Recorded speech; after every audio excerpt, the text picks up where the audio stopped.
ये लिया बेटा।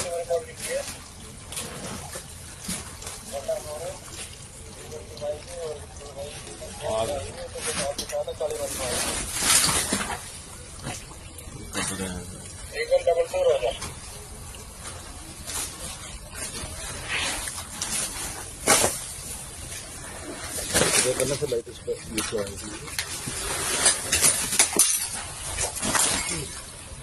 सब कर दे सब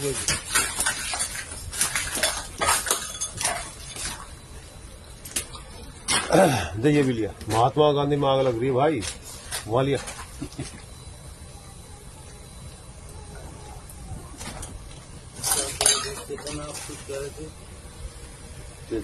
ये भी लिया बेटा।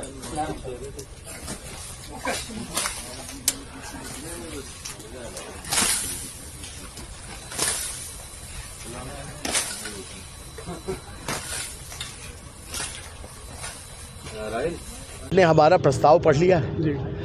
क्या आप के मन में ये सवाल नहीं आता कि अगर आपका मुकदमा उनकी अदालत में गया, किसी बड़े आदमी से आप लड़ रहे हैं, क्या न्याय की संभावना, क्या मन में ये जरा सा शक नहीं आएगा कि अब ये आदमी न्याय नहीं कर सकता? पब्लिक फेथ अगर है तो न्यायपालिका है, पब्लिक फेथ चली गई, न्यायपालिका चली। जस्टिस यशवंत वर्मा ने पूरे इंटायर जुडिशियल सिस्टम को आज कटघरे में लाके खड़ा कर दिया। पूरा जुडिशियल सिस्टम कटघरे में खड़ा है केवल एक आदमी की हरकत की वजह से।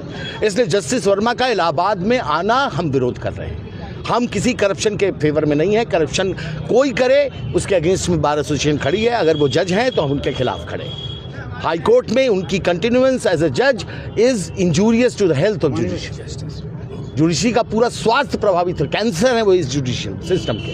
He should be removed. उनको रिजाइन। अब सिस्टम है, कॉन्स्टिट्यूशनल पोस्ट है, इम्पीचमेंट होगा, ये होगा, वो सब तो प्रोसीजर है। अगर उनके अंदर इंसानियत बची है तो उनको आज ही रिजाइन कर देना चाहिए। आपने उनकी वापसी को डस्टबिन से भी तुलना की। अगर इलाहाबाद हाई कोर्ट क्या डस्टबिन है जो जहाँ मन में आए जो गंदगी दिल्ली हाई कोर्ट के लिए ठीक नहीं है, क्या वो गंदगी इलाहाबाद हाई कोर्ट के लिए ठीक है?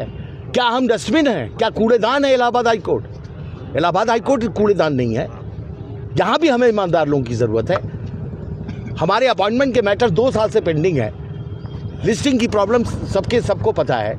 उन पर क्या यहाँ के क्या वकील, क्या ईमानदार वकील इस इलाहाबाद हाई कोर्ट में नहीं है? आप जानते हैं हमारे यहाँ कैसे हमारे यहाँ आज की डेट में जो सिटिंग जजेस हैं उनमें मैं 20 जज का नाम ले सकता हूँ जिस पे आप उंगली का छींटा, justice Bhanot, justice Manju Chauhan, justice Neeraj Tiwari, कोई छींटा, जस्टिस जे मुनीर, कोई छींटा लगा सकता है उनके ऊपर? भगवान का रूप है वो लोग। आगे क्या रहेगी आपकी रणनीति? हमारी रणनीति करप्ट जजेस के अगेंस्ट में। Corruption will not be tolerated at all, चाहे वो न्यायपालिका का कितने भी बड़ी पद पे बैठा व्यक्ति हो। कंटेम्प्ट के डर से मेरी आवाज बंद नहीं हो। सर, आपके विरोध के बाद अगर वो आते हैं, अगर विरोध के बाद आते हैं, न्यायालय बंद करेंगे। सर, एक बहुत इंपॉर्टेंट क्वेश्चन है क्योंकि आप लोगों ने जो लेटर इशू किया है उसमें स्ट्रेंथ को लेके कई बार अब मैंने आज भी कोट किया है। सुप्रीम कोर्ट को पता है हमारे पास जजेस नहीं है, तो क्या सारा ध्यान सुप्रीम कोर्ट ने दूसरे जजेस पे, दूसरी जगहों पे जजेस अपॉइंट हो रहे हैं? 2 साल से हमारे यहाँ अपॉइंटमेंट नहीं हो रहा है। उनको नहीं मालूम है हमारे यहाँ जजेस की स्ट्रेंथ कम है।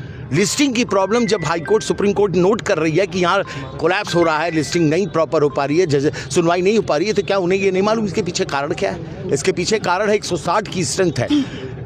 और वो ये स्ट्रेंथ आज की नहीं है, 2007 में सैंक्शन हुई थी। आज तो बहुत और होनी चाहिए थे, लेकिन 160 जजेस में से इस वक्त एट प्रेजेंट इलाहाबाद में 54 जज काम कर रहे हैं, टोटल 84 जज काम कर रहे हैं। और आपको ये भी बता दूं कॉन्स्पिरेसी क्या है। लखनऊ बेंच में जज की संख्या कभी कम नहीं होती, केवल इलाहाबाद हाई कोर्ट में जज की संख्या कम रखी जाती है, जिससे यहाँ बवाल हो, परेशानी हो। मैंने अपने लेटर में लिखा है, क्या ये कॉन्स्पिरेसी नहीं है कि इलाहाबाद हाई कोर्ट को तोड़ के बेंच बना दिया जाए? जजेस आप देंगे नहीं, जजमेंट्स में क्रिटिसाइज करेंगे, यशवंत वर्मा जैसे करप्ट जज को आप वापस इलाहाबाद भेजेंगे। क्या इंटरेस्ट, क्या मतलब है इसका?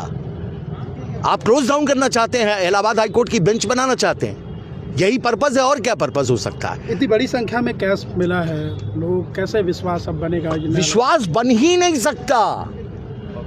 कोई भी एक्सप्लेनेशन पब्लिक में हुए नुकसान की भरपाई अब नहीं कर सकता। गांव में बैठा किसान जिसको कुछ नहीं पता है, वो अपने घर पे बैठ के कह रहा है कि बाबू अब का हुई, इलाहाबाद में मुकदमा कैले से का हुई, चला कोनो माफिया के यहाँ चल जाए। तो माफिया राज करेंगे, न्याय करेंगे, जैसा कि होता आया था पहले। तो क्या वो दिन वापस लाना चाहते हैं? एक आदमी गांव से चलता है अपने रुमाल में अपना अनाज बांध के, महीनों पड़ा रहता है इलाहाबाद हाई कोर्ट में कि यहां तो उसके न्याय मिलेगा। क्या वो आदमी दोबारा आएगा यहां चल के? और अगर पब्लिक चली गई ना तो न वकील बचेगा, न जज, न मंदिर, न न्यायालय। हिंदुस्तान फिर से गुलामी का शिकार होगा। क्या वो दिन वापस लाना चाहते हैं? इसको मैं कहता हूं inside attack on the judiciary. This is inside attack on Allahabad High Court, and we will not tolerate any inside act, whether it is outside or inside, we will not tolerate. कम से कम मैं जब तक इस पद पे हूँ मैं ये चीज़ बर्दाश्त नहीं कर सकता।